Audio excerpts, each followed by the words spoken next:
those who saw in the Niger a highway for commerce was a Scottish merchant, MacGregor Laird, who in 1832 organized a trading expedition up the river. His objects were not merely mercantile. He believed that permanent moral results would be achieved by taking advantage of the trading instincts of the Negro peoples, and that honest trade would help to oust the slave traffic. He and many other like-minded people held that the spread of British commerce and civilization were necessary steps towards the uplift of Africa.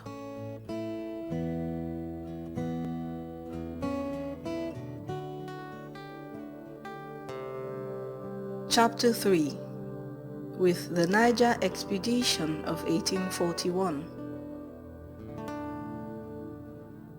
On June 1st, 1840, there was held in the Exeter Hall, London, one of the most momentous gatherings that ever met in that famous building.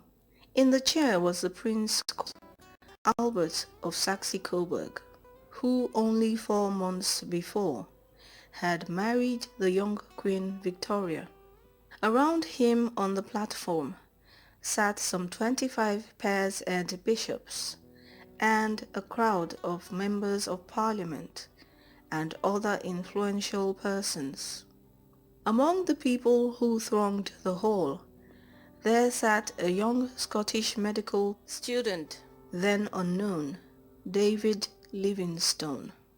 A silence fell upon the crowded audience when the Prince Consort rose to make his first public speech in England. In it he said, "I have been induced to preside at this meeting from a conviction of its paramount importance to the great interests of humanity and justice. I deeply regret that the benevolent and persevering exertions of England to abolish the atrocious traffic in human beings, at once the desolation of Africa and the blackest stain on civilized Europe, have not as yet led to a satisfactory conclusion. I sincerely trust that this great country will not relax its efforts until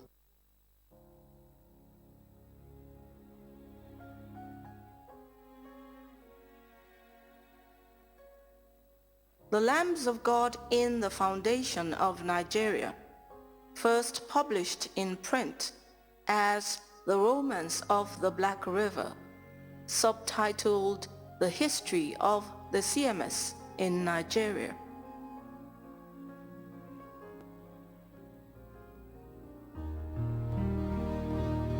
Chapter 1. The Cry of the Slaves. 1821 to 1837. One evening in the spring of 1822, 2 British men of war were cruising along the low palm-fringed shores of the Gulf of Guinea. They belonged to the patrol squadron charged with the suppression of slave running. Their task was far from easy, for the lightly built slave ships lay hid among the unexplored creeks and inlets of the Bight of Benin, watching an opportunity to ply their inhuman traffic. Then, when the coast was clear, they bore swiftly down upon a place where a consignment of slaves was in readiness, shipped them in a few hours, spread their sails, and made for Brazil or Cuba. But they did not always succeed in evading the vigilance of His Britannic Majesty's Navy. Numbers were captured, and their living cargoes liberated. It was so on the day our story opens. That April evening, as HMS's Myrmidon and Iphigenia cruised slowly along the coast, the officers of the watch detected a suspicious-looking vessel on the eastern horizon, her white sails catching the light of the setting sun. Instantly, the course of the warships was set in that direction, and all doubt as to the character of the strange vessel was soon removed, for on sighting the men of war, she turned upon her track and fled in the direction from which she had come. Unable to escape to the open sea, she sought in the twilight to evade her pursuers by entering a lagoon, that upon which Lagos stands. But the keen eye of Captain H.G. Leake detected this maneuver. Throughout the night, his ships kept watch off the bar, and at daybreak he entered the lagoon and pounced upon his prey. The slaver turned out to be a Portuguese vessel with a cargo of 187 captives, shipped on the previous day from Lagos Beach. She had only been at sea a few hours when the men of war sighted her. Her captain was soon in irons, and her living cargo liberated. But the captives did not realize the significance of what had happened. In their ignorance, they thought that they had but exchanged one set of masters for another. On being transferred to the British ships, they were filled with fear, for the Portuguese had told them that the English only seized slave ships in order to use the blood of the Negroes to dye their scarlet cloth and their flesh as baits for cowrie fishing.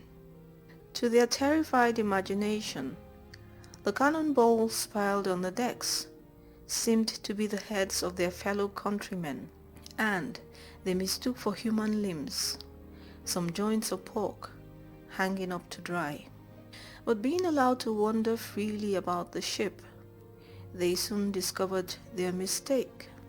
The cannonballs were found to be made of iron, and the cloven feet revealed the true identity of the drying flesh. Slowly, the captives discovered that they were free. In the first flush of liberty, one boy stepped up to the Portuguese captain, now in fetters, and struck him on the head. That boy's name was Ajayi. We shall hear more of him as our story unfolds. Behind the incident just narrated was a story of tragedy and bitterness that was characteristic of the times.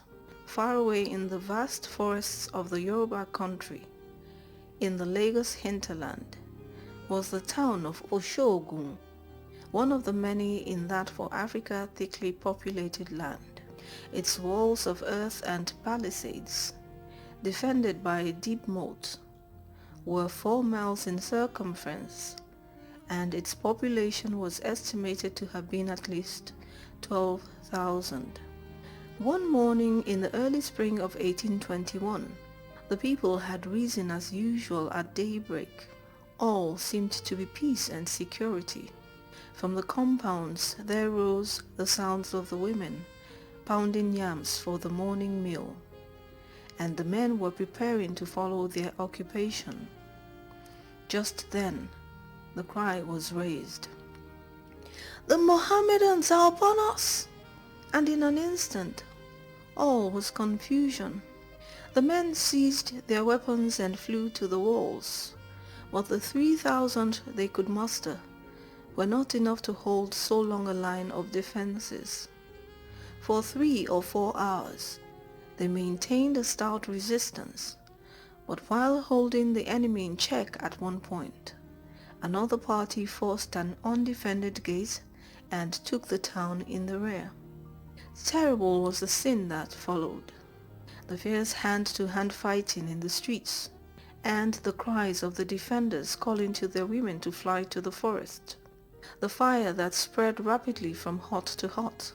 All was war and carnage, as women with babies tied to their backs, and children holding on to their cloths, attempted to leave the town.